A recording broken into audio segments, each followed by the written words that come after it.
跟住交俾天文台講天氣。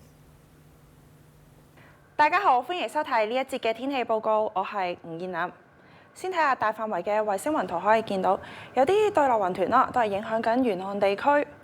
喺雷達圖像上面見到呢一啲嘅雨區咧，已經影響緊本港啦。所以今朝出門口嘅市民咧，記住要留意返。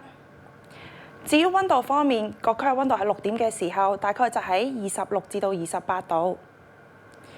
我哋預計今日晏啲都會見返陽光，有啲地方會又曬又熱。安排咗戶外活動嘅市民，除咗要留意天文台最新嘅天氣消息之外，亦都要注意防暑同埋防曬。今日詳細嘅天氣預測就係大致多雲，有驟雨，初時雨勢有時頗大，同埋有狂風雷暴。日間驟雨逐漸減少，短暫時間有陽光同埋炎熱，最高氣温大概32度，吹和緩嘅東至東南風。喺電腦預報圖可以見到，呢一兩日咧慢慢會受住偏南氣流嘅影響，到時候咧沿岸地區會酷熱，亦都會有高溫觸發嘅驟雨。